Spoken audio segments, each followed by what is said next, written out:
Assalamualaikum warahmatullahi wabarakatuh. Dari Melbourne malam ini saya bersama Profesor Dr. Denny Indrayana ingin menyampaikan pesan dan penguatan buat teman-teman yang ada di Indonesia, utamanya Roy Suryo dan kawan-kawan. Iya, Bang Roy Suryo, Dr. Rismon, Dr. Tifa dan kawan-kawan yang sekarang sedang berjuang, terus semangat. Proses hukum itu bagian dari ujian. Saya dan Bang Abraham Samad pernah pada posisi itu, dan kita tentu harus melawan kriminalisasi yang mengganggu sikap-sikap kritis sebagai warga negara. Terus berjuang, kita akan terus memberikan dukungan. Terima kasih. Selamat malam.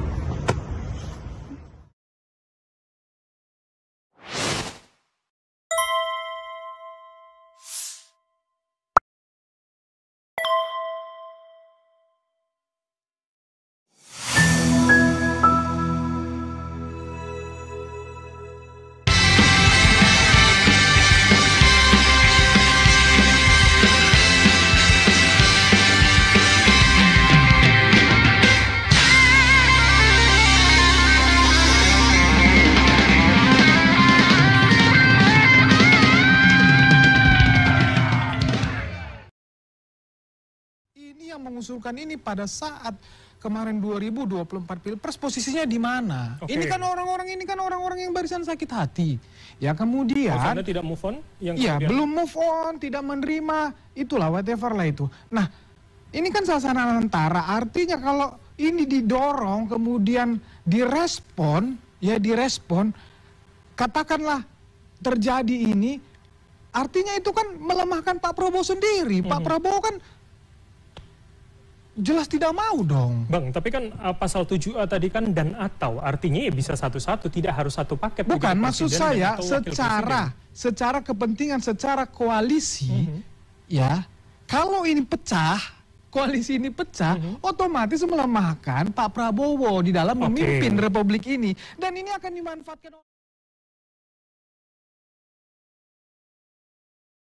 Assalamualaikum warahmatullahi wabarakatuh. Dari Melbourne malam ini saya bersama Profesor Dr. Denny Indrayana ingin menyampaikan pesan dan penguatan buat teman-teman yang ada di Indonesia, utamanya Roy Suryo dan kawan-kawan. Iya, Bang Roy Suryo, Dr. Rismon, Dr. Tifa dan kawan-kawan yang sekarang sedang berjuang, terus semangat. Proses hukum itu bagian dari ujian.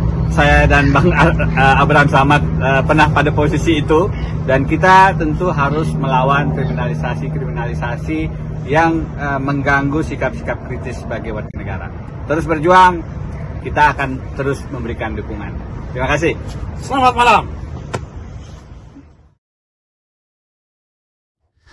Assalamualaikum warahmatullahi wabarakatuh.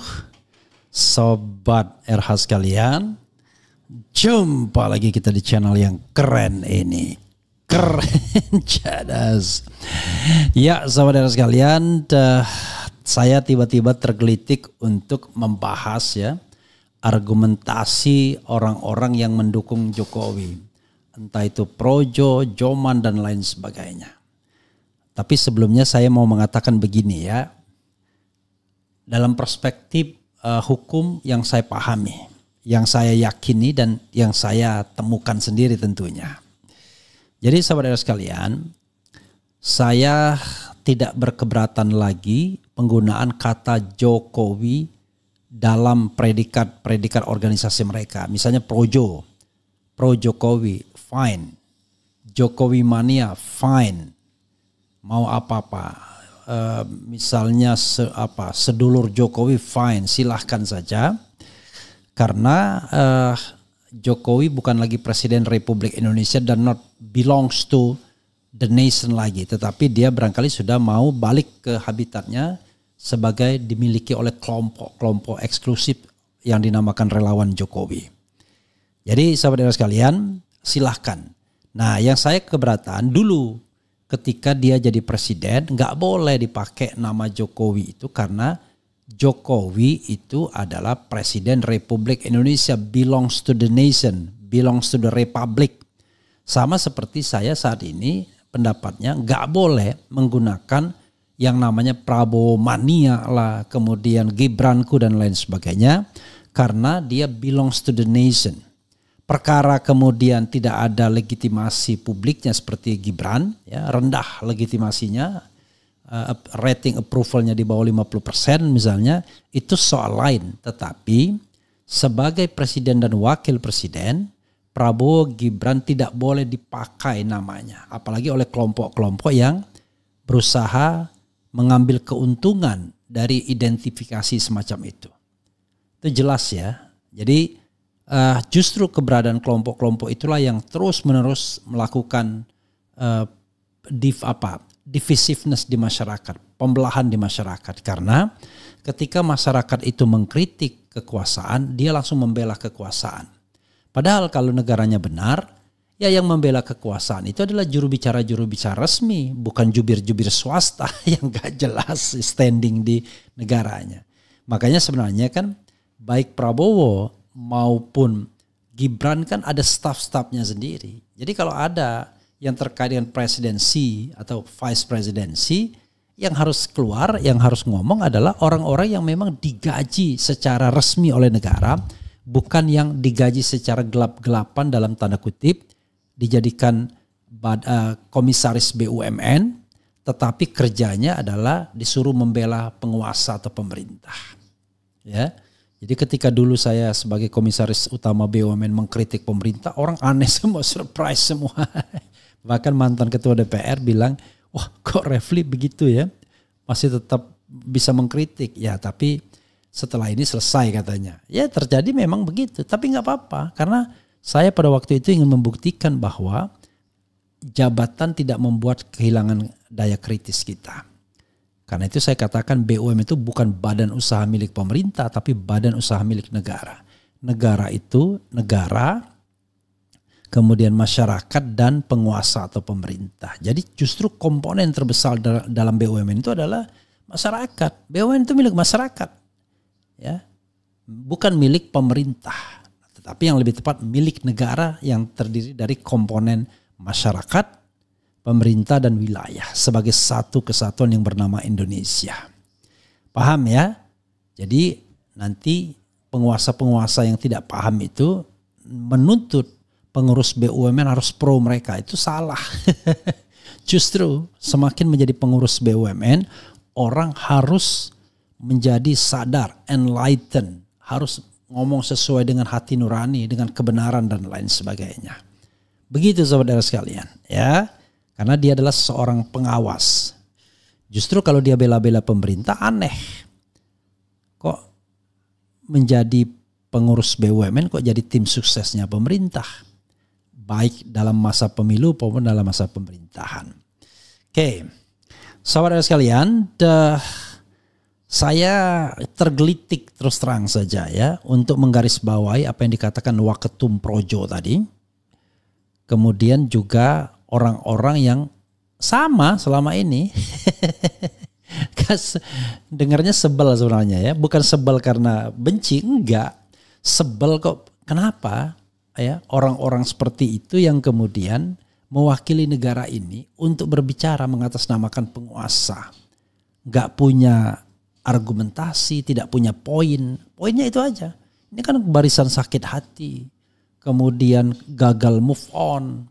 Kaum baterai lowbat 16% ya untuk Ganjar maksudnya. Kalau Anies kan 25% dan lain sebagainya dan lain sebagainya. Jadi saudara sekalian, kita harus pahami ya, sikap terhadap Jokowi itu adalah sikap kritis yang sudah terpelihara sejak Jokowi memimpin. Kenapa? Karena kita menganggap Jokowi he was not sophisticated leader. He was not sophisticated president. Dia bukan presiden yang canggih, under qualifications. Jadi berbuat untuk bangsa itu under qualification. Dia malah kemudian memelihara kelompok-kelompok. Yaitu yang dinamakan kelompok-kelompok relawan yang kemudian bisa digerakkan dengan fasilitas negara. Coba misalnya kumpul di Senayan dan lain sebagainya dan lain sebagainya. Cuman pada waktu itu PDIP sebagai partai pendukungnya kan tidak bisa objektif. Begitu dikhianati oleh petugas partai ini barulah kemudian bersikap kritis. Itu pun kritis tanggung. nggak kritis-kritis amat juga. Yang kritis-kritis amat ya kita-kita inilah yang berhadapan dengan rezim Jokowi dengan segala resikonya. Salah satunya resiko kriminalisasi secara brutal. Dan itu kan terkena dengan Syahgan dan Nenggolan, dengan Anton Permana, dengan Habib Bahar, Habib Rizik dan lain sebagainya yang punya, bahkan Roy Suryo juga yang punya celah hukum sedikit langsung diembat.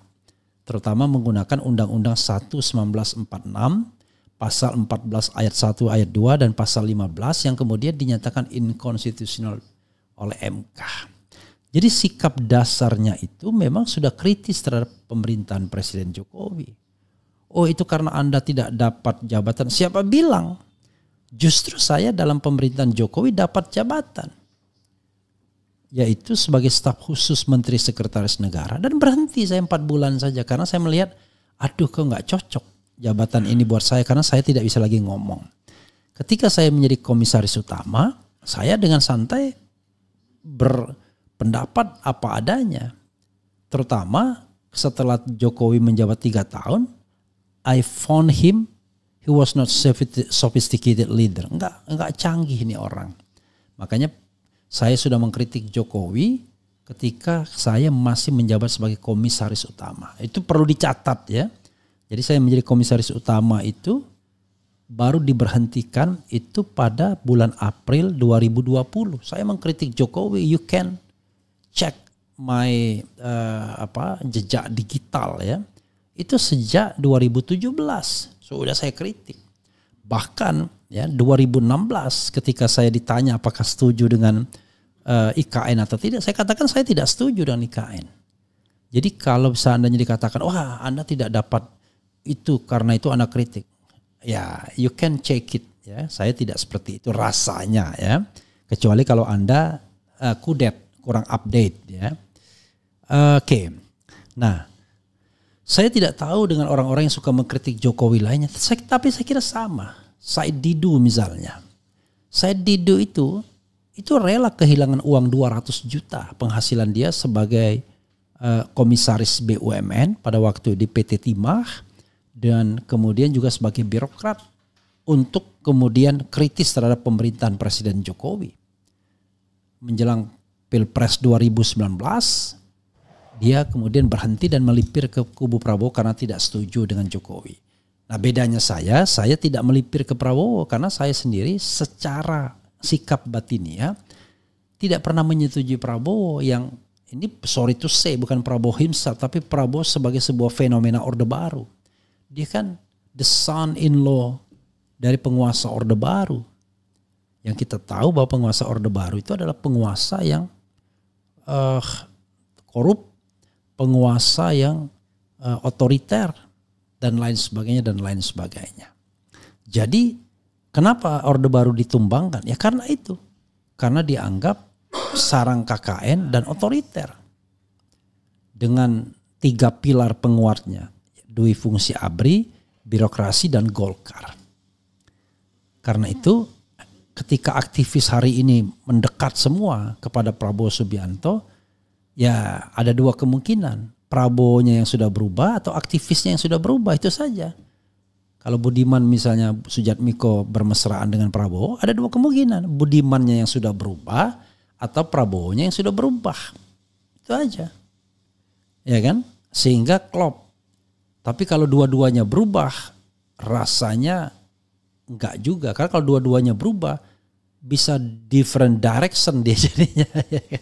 Karena ada orang yang positif negatif, ketika dua-duanya berubah, maka ya tetap positif negatif. Barangkali yang tadinya negatif jadi positif, yang tadinya positif jadi negatif.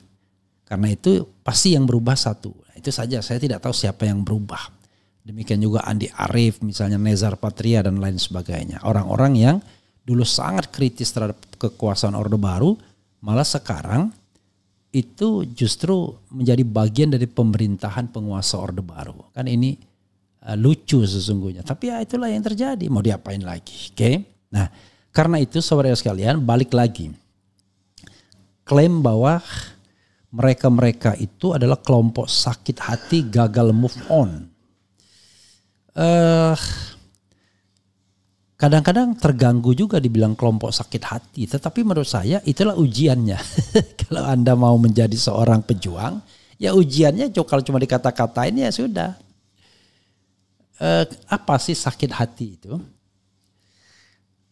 Saya kira kalau pengertian sakit hati pernah dilukai, ya kan, itu totally incorrect, ya kan? Apalagi kalau Anda ingin mengatakan dalam pengalaman saya, karena saya kemudian dipecat sebagai komisaris BUMN. Itu totally incorrect. Kenapa? Saya diberhentikan sebagai komisaris BUMN itu setelah menjabat selama 5 tahun. Itu satu, ya kan? Yang kedua adalah saya kritis sebelum diberhentikan. You can check it. Saya membuat kanal YouTube itu pada tanggal 22 Maret 2020. Setiap hari saya mengkritik pemerintahan pada waktu itu. Sehingga cepat sekali diberhentikan. Ya, per tanggal 20 April, 1 bulan setelah YouTube tayang, berhenti saya. Tetapi itu adalah resiko yang sudah saya perhitungkan. Karena saya berpikir dari awal, tidak selama-lamanya saya di BUMN itu satu. Kedua, saya tidak boleh menikmati jabatan itu sehingga saya kemudian kehilangan kewarasan. Jadi bagi saya nothing tulus. Bahkan hari ini saya, ya, walaupun di tengah barangkali godaan untuk mendekat kepada kekuasaan pemerintah, ya kan, saya terus berkomitmen untuk menjaga jarak dari kekuasaan. Satu saja kegalauan saya, yaitu fenomena kriminalisasi. Apakah pemerintahan Prabowo sama wataknya dengan pemerintahan Jokowi yang itu suka mengkriminalkan orang? Itu satu. Yang kedua, ya saudara sekalian, gagal move on. Ini dikaitkan dengan pemilu, seolah-olah ya menang dan kalah pemilu segala-galanya. Aduh, kalau jabatan saja kita tidak terlalu tertarik, tidak terlalu ambisius, ya, apalagi soal menang dan kalahnya pemilu, bagi saya biasa saja. Tetapi kita sebagai insan yang memperjuangkan keyakinan, kebenaran, keadilan, berteriak itu bukan karena Anies kalah, bukan. Berteriak itu karena pemilu curang. Itu soalnya. Dan itu kan ceto welo-welo. Kenapa Prabowo itu mengambil Jokowi atau anaknya Jokowi sebagai ini, ya kan? Ya begitulah. Jadi kalau dibilang barisan sakit hati, apanya sakit hati? No way sama sekali. Kita bicara tentang good governance dan clean government, oke?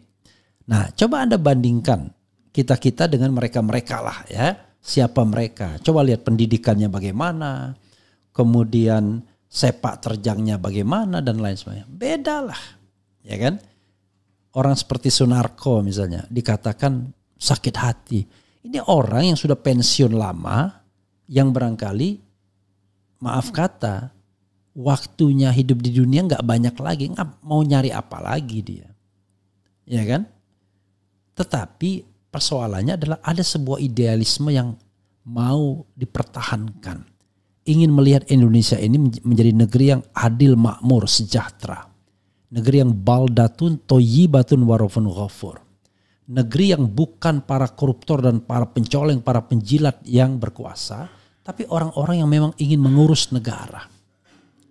Bahasa the founding parents itu mengurus negara. Begitu. Jadi kalau gagal move on, no. Pertanyaannya adalah, kenapa saya misalnya ya, kalau diletakkan kepada saya dukung Anies, sederhana.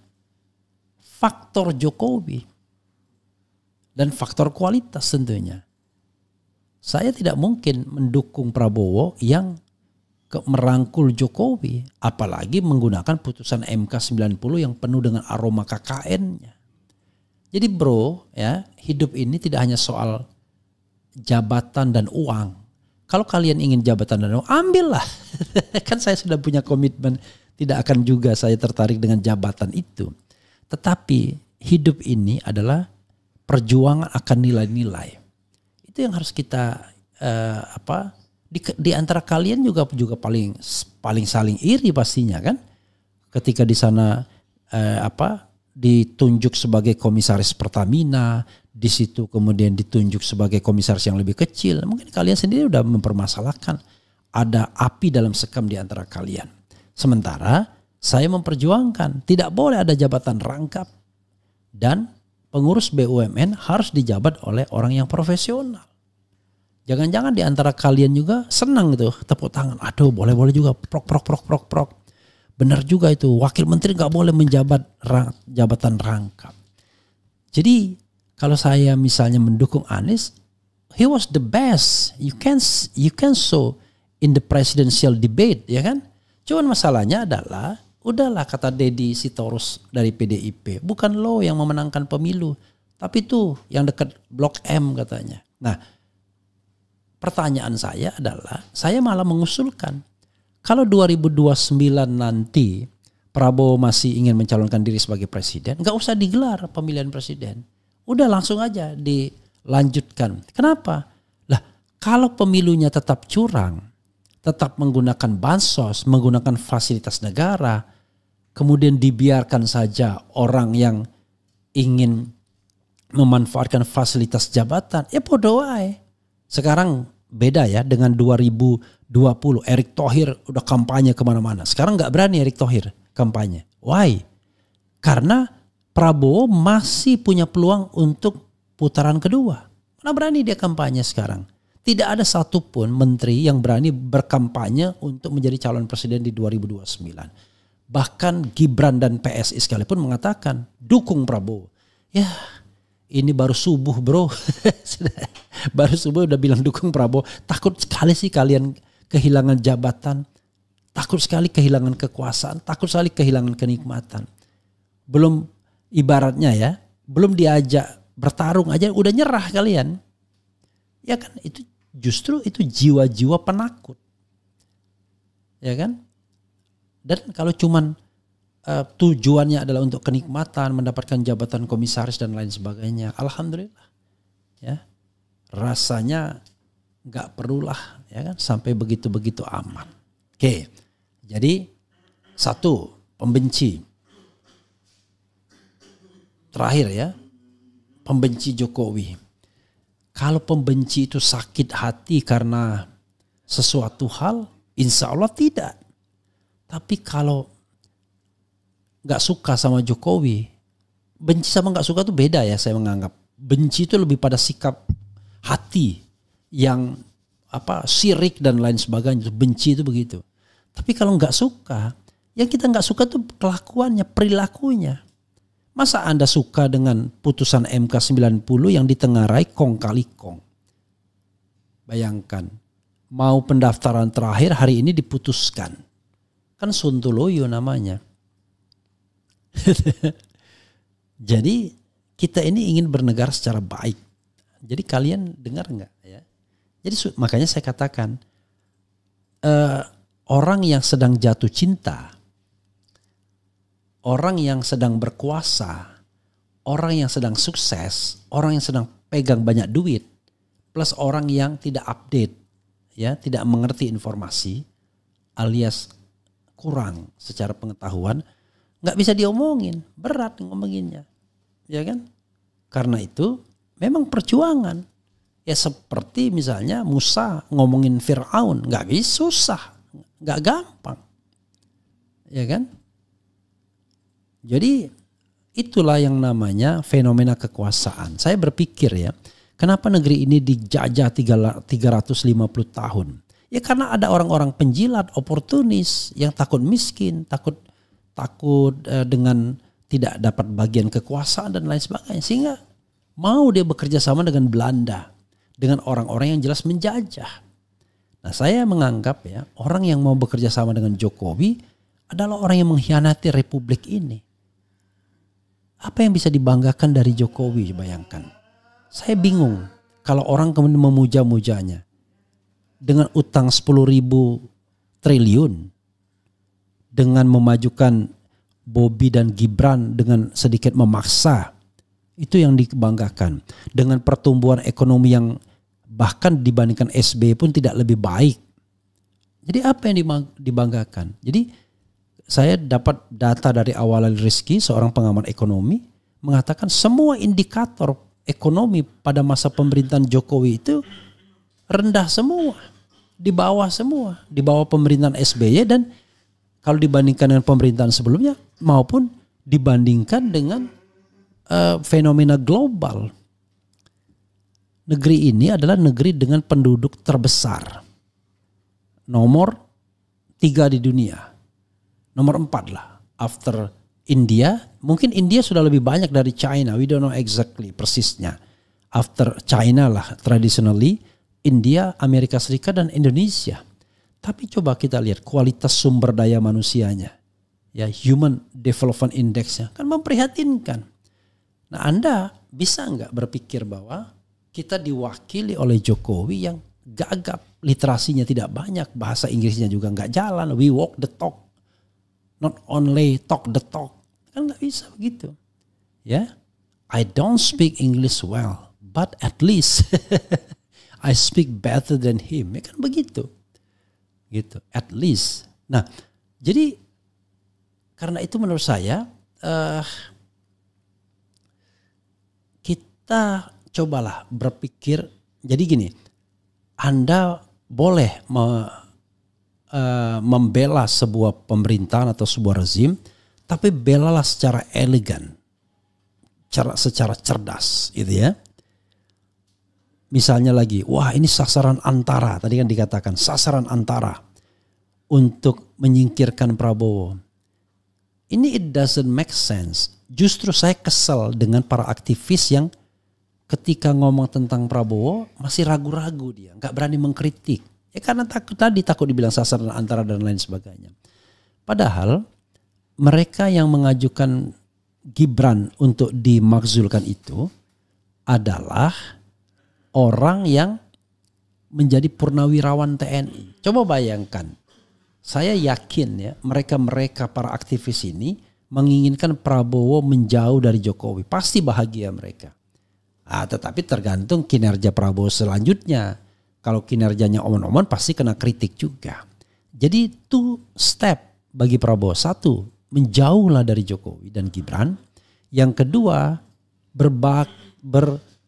do right thing, ya, lakukan hal yang terbaik untuk republik ini, nggak hanya sekedar omon-omon dalam segenap aspek, in any aspect, ya, ipolek sosbud hankam, ideologi, politik, ekonomi, sosial, budaya, pertahanan dan keamanan, do the right thing. Tapi bukan omon-omon saja, bukan asal Bapak senang. Kemarin ada menteri yang mengatakan kepuasan terhadap pemerintahan Jokowi 81%. Bro, kepuasan tuh nggak nyampe 81%. Itu kalau saya baca dari satu survei, kepuasan itu cuma 59% saja. Yang lebihnya itu kata yang tricky. Masa gini, sangat puas, kan begitu? Puas, cukup puas, tidak puas, atau sangat tidak puas, tidak tahu. Jadi unsur tidak puasnya itu cuma 1, sementara unsur puasnya 3. Maka ada 21%, 22% yang mengatakan cukup puas. Kalau seandainya kata yang abu-abu itu dibuang, cuma sangat puas dan puas saja, angkanya cuma 59% saja. Itulah tingkat kepuasan terhadap pemerintahan Presiden Prabowo hari ini. Ya. Jadi kalau Prabowo sendiri mengatakan nilai dia masih 6, udah benar dengan tingkat kepuasan 6. Gitu. Jadi tiba-tiba kalau menteri yang agak rodok-rodok asal Bapak senang mengatakan 81%. Paham ya? Itulah karena tadi pertanyaan yang 3 kategori puas, 1 kategori tidak puas, dan 1 kategori biasa-biasa saja. Mestinya kan puas, sangat puas, puas, tidak puas, sangat tidak puas, tidak jawab alias netral. Kan mestinya begitu. Kalau kita mau bicara mengenai sebuah survei yang benar. Tapi sekali lagi ya, nggak masuk akal kalau dikatakan ini adalah sasaran antara. Saya bilang bullshit, sasaran antara. Enggak, orang menginginkan yang namanya Prabowo Subianto itu jauh dari Jokowi, dan setelah jauh dari Jokowi, karena mereka punya keyakinan bahwa sepanjang dia masih menggunakan orang-orang Jokowi dan dipengaruhi Jokowi, maka selama itu republik ini nggak benar, karena hanya akan dipenuhi oleh orang-orang korup, orang-orang penjilat dan lain sebagainya. Tapi kalau dia sudah jauh dari Jokowi dan dia mau mengangkat menteri-menteri, pembantu-pembantunya yang punya kredibilitas tinggi, tidak korup, tidak ada misalnya sejarah korup dan lain sebagainya, maka bisa punya harapan ke depan. Tapi tetap saja subjek to penilaian. Tidak ada penguasa yang tidak dinilai. Kan begitu. Hari ini Anda berbangga-bangga dengan SBY, mengatakan SBY sempurna, tetap aja kalian kritik, ya kan? Mengatakan dulu autopilot dan lain sebagainya. Jokowi juga begitu, Prabowo juga akan begitu. Tapi nanti di mana letak pemimpin tersebut nanti akan dicatat secara baik-baik oleh mereka-mereka yang kemudian membuatnya secara objektif dan ilmiah. Ya, apakah pada masa pemerintahan Jokowi Indonesia sudah menuju masyarakat yang baldatun thayyibatun warabun ghafur, atau masyarakat yang terpecah, divided society, karena presidennya gemar sekali melihara kelompok-kelompok dalam masyarakat tertentu demi untuk mempertahankan dinasti politiknya, baik dirinya untuk the second term of office dan juga anak menantunya. Begitu bro ya. Mudah-mudahan paham tuh orang-orang kaya yang pikirannya pendek gitu ya. Nggak ada kaitannya. Jadi kalau kata MH dulu, ndak patean, ya kan? Anies nggak jadi presiden, ya kan? Ndak patean, nggak dapat kekuasaan, ndak patean, nggak dapat uang. Kita berjuang itu tidak berpikir ke arah sana. Yang kita perjuangkan adalah bagaimana negeri ini menjadi negeri baldatun, thayyibatun warabun ghafur, negeri yang gemah ripah lojinawi, negeri yang betul-betul menjalankan good governance dan clean government. Jadi kalau good governance dan clean government itu dijalankan, maka orang-orang bersihlah yang akan memerintah. Tapi kalau good governance dan clean government tidak dijalankan, maka orang-orang kotor, orang-orang pelacur, orang-orang penjilat yang akan, orang-orang yang gampang sekali menjual ideologinya, orang yang ingin hidup terus makmur, orang yang takut sekali miskin dan lain sebagainya yang akan memerintah. Begitu bro ya. Jadi biar kita paham gitu. Ya, kita tidak mencari uang dan kekuasaan, yang kita cari adalah ya keridoan dunia dan akhirat. Ya tentu saja kita butuh makan, kita butuh bekerja. Tetapi lebih dari itu adalah ini adalah kehidupan yang fana, kehidupan yang bukan kekal. Yang kekal itu kan di alam sana. Gitu. Ya, hebat sekali. Enggak, saya berusaha meyakinkan diri saya sendiri juga. Gitu. Oke, coba kita bacakan komentar sobat RH sekalian terkait dengan hal ini ya. Kelompok sakit hati, kaum sakit hati dan lain sebagainya. Lucu banget saya. Oke, mana lagi? Lalu kemudian ada juga ini orang-orang yang kemudian bicara-bicara. Ini kan Anda sendiri melihat, ya kan? Saya rasanya nggak bodoh-bodoh amat lah ya dalam berdebat, dalam misalnya, wah ini profesor atau kemudian siapa profesor nggak ada juga Mahfud MD misalnya, wah karena begini. Kalau Mahfud yang saya nggak tahu, siapapun misalnya, Said Didu misalnya, saya kira nggak bodoh mereka, ya masa Refli Harun bodoh ya kan? Nggak juga. Kalau dibandingkan dengan orang-orang yang berkuasa, apakah kita kalah? Enggak juga rasanya. Wah, tidak laku, tidak. Ya karena kita kritis. Karena kita memilih untuk kritis dengan pemerintah. Anda lihat, ya itu yang komentar itu orang bodoh berarti.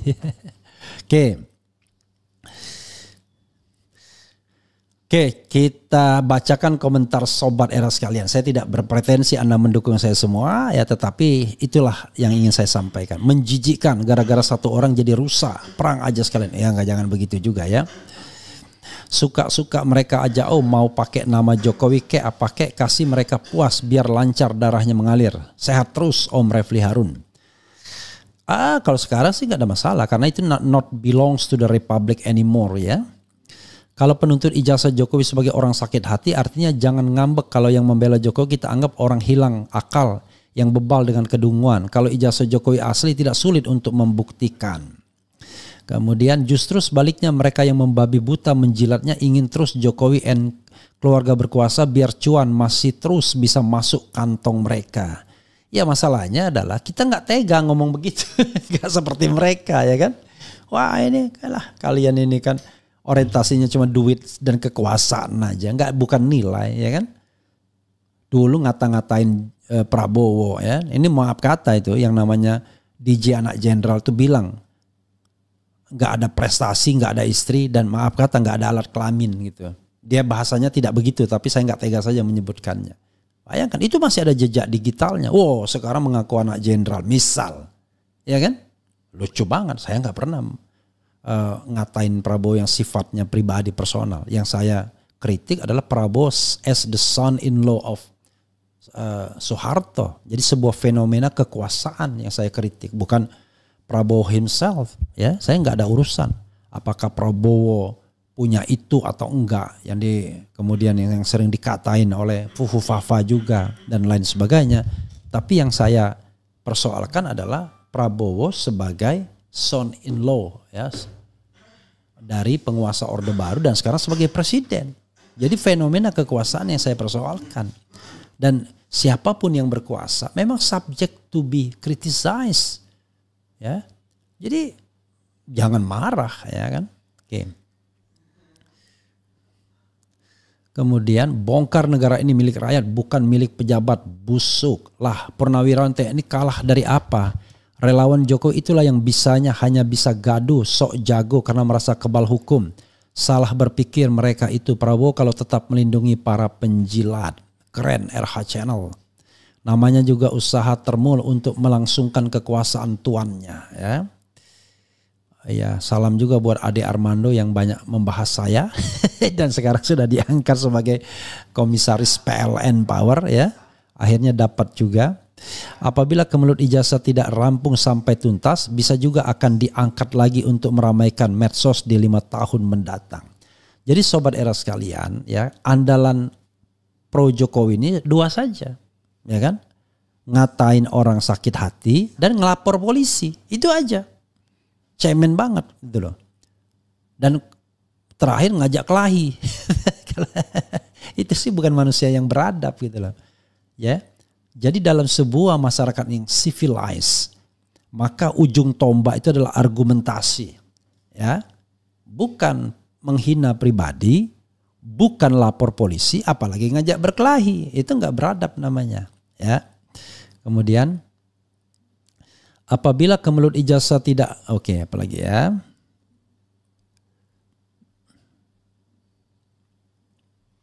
Sepertinya template PS itu menjijikkan gara-gara satu orang jadi rusak. Oke. Oke, apalagi ya. Hukum tidak berarti buat mereka fitnah seolah bebas kemana negara presiden ke-7 diserang dan dipermalukan. Saya sangat miris dengan lambatnya hukum. Apa maksudnya ini? Ya, kok dipermalukan?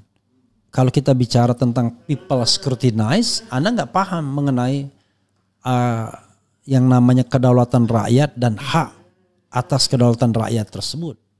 Kedaulatan di tangan rakyat dan dilaksanakan menurut Undang-Undang Dasar. Ada yang namanya, nanti kita akan interview ya, hak imunitas konstitusional atau constitutional immunity. Ya, jadi kita harus paham konsep-konsep bernegara bahwa kedaulatan berada di tangan rakyat itu. Kalau enggak, wah rakyat bisa diteror oleh kekuasaan negara. Itulah sebabnya, maka kemudian kekuasaan itu diorganisir melalui konstitusi agar tidak semena-mena nih. Baca, power tends to corrupt, absolute power corrupt absolutely. Ini juga jadi kegelisahan. Anda yang sok jagoan itu biasanya sama. Korupsinya banyak, sok jagoan, dikritik lapor polisi. Kan begitu biasanya. Tapi apakah Anda berani buka-bukaan dari mana harta Anda? Belum tentu berani. Kan begitu. Ya. Begitu sobat RH sekalian ya. Saya kira itu saja yang ingin saya share. Mudah-mudahan ini menjadi pembelajaran bagi kita semua. Sekali lagi, ya, caplah kelompok sakit hati. Sakit hati karena bos Anda tidak memperjuangkan kebenaran. Gagal move on karena negeri ini ternyata negeri yang tidak lebih baik, ya kan? Ya, dan tidak menggembirakan kekuasaannya. Bolehlah dibilang begitu. Tapi kalau kritik ini adalah bagian dari peran serta warga negara, ya nggak apa-apa juga sih dibilang sakit hati, move on. Emangnya kita terganggu? Nggak juga, biasa aja. Udah biasa ya. Ya begitu saja saudara sekalian. Mudah-mudahan ini bermanfaat ya. Jangan lupa saya ngomong ini tanpa teks ya selama 40 menit ini. Bisa jadi saya ada yang kesleo, salah dan lain sebagainya. Ya namanya manusia kan. Kalau Anda melihat, scrutinize saya word by word, bisa saja saya keliru. Tetapi in general yang saya maksudkan itu adalah saya ingin negeri ini menjadi negeri yang baldatun thayyibatun warafun ghafur. Negeri yang gemah ripah lo jinawi. Negeri yang manusianya atau rakyatnya makan semua. Negeri yang cadas dan cerdas, kan begitu. Bukan negeri yang dungu, negeri penjilat, negeri korup dan lain sebagainya. Begitu ya. Itu saja sobat sekalian, 40 menit sudah berlalu. Wassalamualaikum warahmatullahi wabarakatuh. Keren, cadas, cia.